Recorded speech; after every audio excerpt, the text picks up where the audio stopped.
नमस्कार भाई बहनों, आशा करते हैं आप सब लोग अच्छे हैं।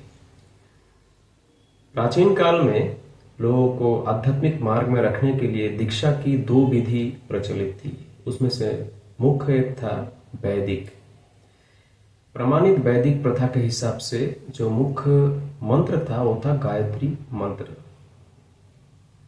गायत्री मंत्र का मतलब ही था गायत्री गायंतम तारेत यस्तु स गायत्र, मतलब जिस मंत्र को गाने से मनुष्य को मुक्ति का मार्ग मिले, आनंद अनुभूति की मार्ग मिले, उस मंत्र को गायत्री मंत्र कहा जाता है। परमात्मा से यही प्रार्थना करने के लिए ये मंत्र था। लेकिन असलियत में गायत्री कोई मंत्र नहीं है।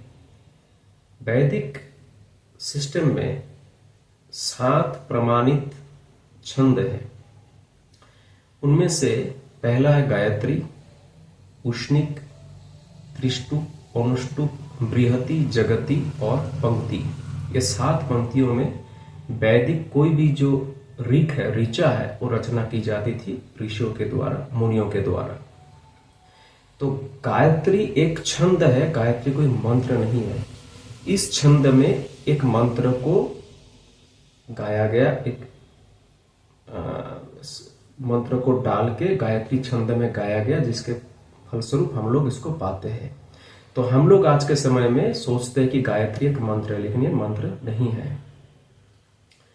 वेद में जो ऋषि है उसको कहा जाता है दृष्टा।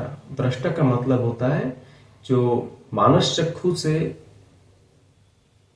ओरिजिनलिटी को, परमात्मा को दर्शन कर सकते हैं। और जो मंत्र है इसको कहा जाता है ऋक, इसको कहीं कहीं ऋचा भी कहते हैं।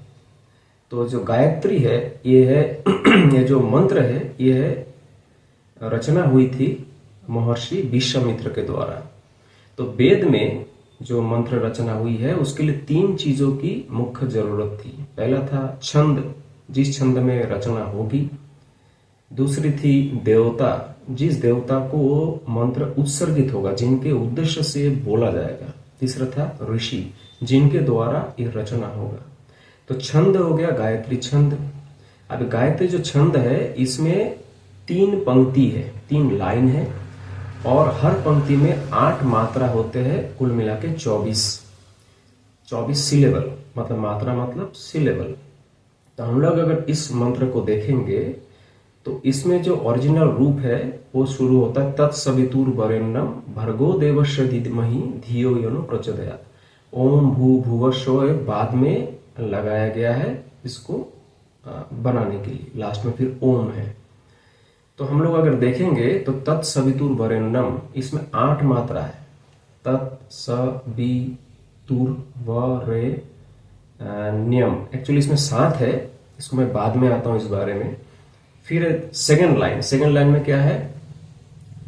भर्गो देवस्य धीमहि, भर्गो देवस्य धीमहि 8 हुए। लास्ट में है धियो यो नो प्रचोदयात्, धियो यो नो प्रचोदयात्, इसमें 8 हो गए। लेकिन जो पहला लाइन है तत्सवितुर्वरेण्यं, इसमें 7 मात्रा है।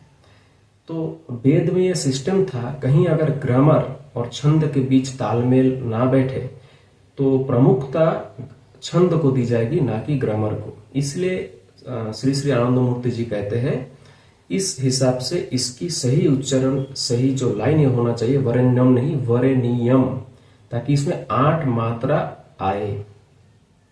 तो ये होगी छंद की बात। 3 पंक्ति 24 मात्रा, ये होगी गायत्री छंद।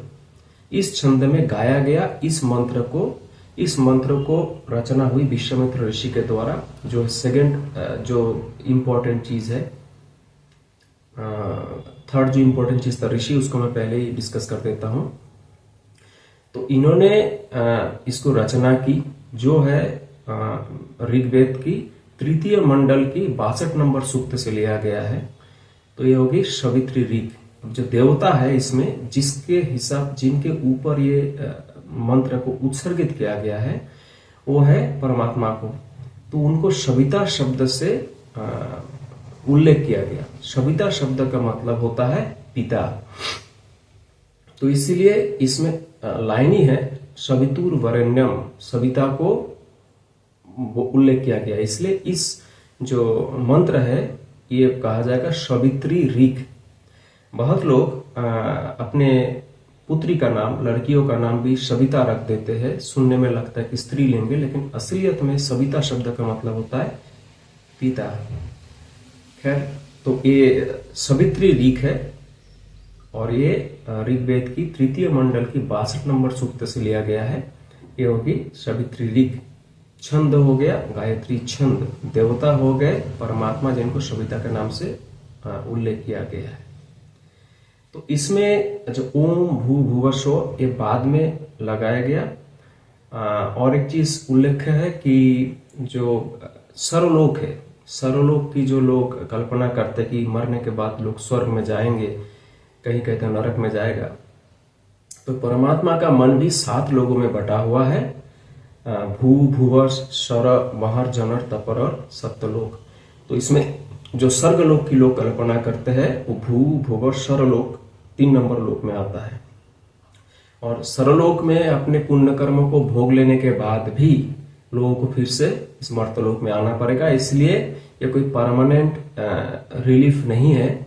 इसके लिए लोगों को निश्चित रूप से परमात्मा की निष्काम तरीके से आराधना करके पाप पुण्य की जो एक दायरा है उससे बाहर निकल के आदमी को अपने मन को मुक्ति के मार्ग में ले जाना पड़ेगा, मोक्ष या मुक्ति को प्राप्त करना पड़ेगा। यही है मनुष्य जीवन की लक्ष्य। और मंत्र में जो ओम है, ओमकार की उल्लेख है। अ होता है स्वरवर्ण की पहली अक्षर और वर्णमाला की भी। इसका मतलब होता है सृष्टि, सृजन। अ से ही शुरू होता है। बीज मंत्र सृष्टि का अ होता है। फिर आता है उ होता है पालन करने की बीज मंत्र। और आखिर में जो अक्षर है वो है म। हम लोग देखेंगे तो पाएंगे कि वर्गीय वर्णमाला का जो आखिरी अक्षर है वो है म। इसके बाद और वर्गीय वर्णमाला में अक्षर नहीं है। तो ये होता है विनाश का बीज मंत्र। अ, उ और म तीनों मिलके जो अक्षर बनते हैं इन तीनों वर्ण को लेके वो होता है ओम। इसको वर्ण मात्रिका भी बोला जाता है, कॉजल मैट्रिक्स। इसी ओम शब्द के अंदर ही सृष्टि, स्थिति और लय मिलित रूप से है। तो पूरा मंत्र है ओम भू भुवस्व ओम तस्य वितुर्वरेण्यम भर्गो देवस्य धीमहि धियो यो न प्रचोदयात्। ओम। आपका दिन शुभ हो।